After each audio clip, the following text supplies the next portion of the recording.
কখনো ভেবেছিলেন ছেলে অভিনেতা হবে, এত বিখ্যাত হবে? বিখ্যাত হবে কি না সেটা কখনো ভাবিনি, কিন্তু ও ছোটবেলা থেকেই বলতো আমি বড় হয়ে হিরো হব। ও, হ্যাঁ, okay. ওকে যেই জিজ্ঞেস করতো তুই বড় হয়ে কি হবি, আমি বড় হয়ে হিরো হব। বারে। মানে হয়তো অনেকে জিজ্ঞেস করতো না, হ্যাঁ, নিশ্চয়ই। হ্যাঁ, ও নিজে থেকেই বলতো, আর সেটা নিয়ে সবাই হাসাহাসিও করতো যে এটা আবার কখনো সম্ভব নাকি। আমরা তো সাধারণ মধ্যবিত্ত বাড়ির কিন্তু পরিবারে অভিনয়ের কোনো যোগাযোগ না ছিল না সেভাবে কখনো? কারুর, হ্যাঁ সেভাবে। ওর বাবা কি করেন?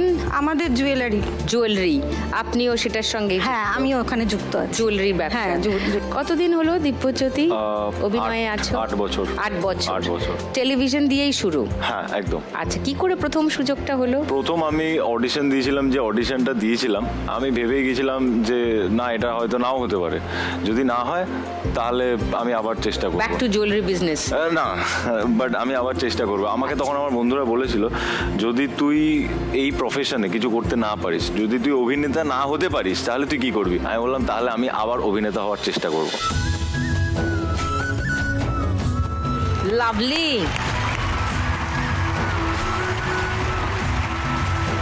জানি না আমি এটা লাকি বলবো, মানে আমার প্রথম অডিশনটা আমি খুব মন দিয়ে দিয়েছিলাম এবং ওটা ক্র্যাক করে যায়। ওয়াও, ওটা প্রথম হয়ে যায়। অডিশন ক্র্যাক করে হ্যাঁ। হিরোর রোল? হ্যাঁ। ও ওয়াও। যে আমি একটা জিনিস বলি, আমার লাইফে যা যা রয়েছে সব একটাও ড্রিম না, সব প্ল্যানিং। আমি যদি আমার কোনো ইচ্ছেকে ড্রিম ভাবে দেখি, তাহলে স্বপ্ন তো স্বপ্নের মতো হয়, যেটাকে ছোঁয়া যায় না, ধরা ছোঁয়ার বাইরে। কিন্তু আমার লাইফে কোনো স্বপ্ন নেই, সব কটা প্ল্যানিং আছে। এই বিষয়ে মিঠুনদার বলা একটা কথা আমার মনে পড়ছে, বলে দিই। মিঠুনদা বলেছিলেন যে স্বপ্ন যেটা ঘুমিয়ে দেখিস ওটা স্বপ্ন নয়, স্বপ্ন ওটাই যেটা জেগে দেখছিস, ওই স্বপ্নটাই তোর জীবনে সফল হবে। বুঝেছো? মা ছেলের কিছু মিষ্টি ছবি দেখাই আপনাদের, দিব্যজ্যোতি আর তার মা অর্পিতা দিয়ে। এইটাকে এটা আমার মনে হয় 5 বছরের না, জন্মদিন। 1 বছর। ও, এক প্রথম বছর। বছরের জন্মদিন। ও, এটা ওর অন্নপ্রাশনে। এইসব করে মানে he is a celebrated hero now, মানে কোনো মানে হয় এসবের? এটা আরো বড় হয়ে গেছিল তখন। তাও মায়ের কোলে। এটা কোথায়? এটা দীঘাতে। দীঘা। তো মা কা লাডলা বরাবরই, তাই তো? হ্যাঁ, সেটা বড়। এখনো সেটা? হ্যাঁ, আমার মা এখনো- ছাড়া চলবে না। ওকে, সো আজকে যখন মা এসছেন খেলতে, তো একটা প্রশ্ন করি মা ছেলে দুজনকেই। এই খেলা জিতলে 1 লাখ টাকা পাওয়া যায়, লাখ টাকার লক্ষ্মী লাভ হয়।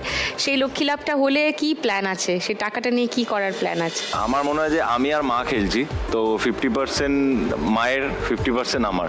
তো আমি চাই আমার যে পোর্শনটা, তো ওই 50% আমি লক্ষ্মী ব্যাংকে ডোনেট করব, এটা আমার ইচ্ছা।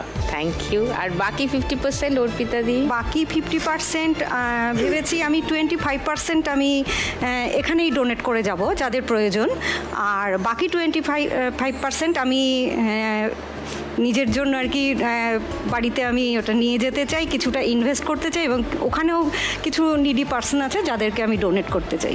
Nice, thank you so much. এবার টাকা ছাপি। চলে এস। অর্পিতা দি অ্যান্ড দিব্যজ্যোতি, তোমাদের 1 মিনিট সময় শুরু এখন। বোঝা গেল না ওটা? হ্যাঁ, চেপে, হ্যাঁ। ওকে, এটা একদম ছোট। এটা মনে হচ্ছে 50 হতেও পারে বা 100 হতে পারে। I am confuse. 100 মিনিট দাও, 100 মিনিট দাও। এটা 50 হবে। না, এটা 100 ছিল না বোধ হয়। আচ্ছা, যেটা ছিল ওটা ভুলে যাও। 100 ছিল, এটা 100 হবে।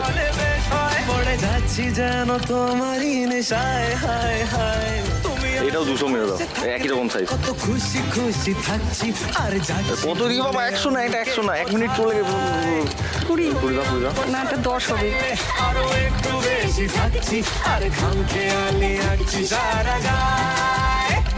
এটা 10 বা 20 হবে। ছোট ছোট 50 ছোট ছোট ছোট ছোট। চারিদিক থেকে সাজেশন আসছে।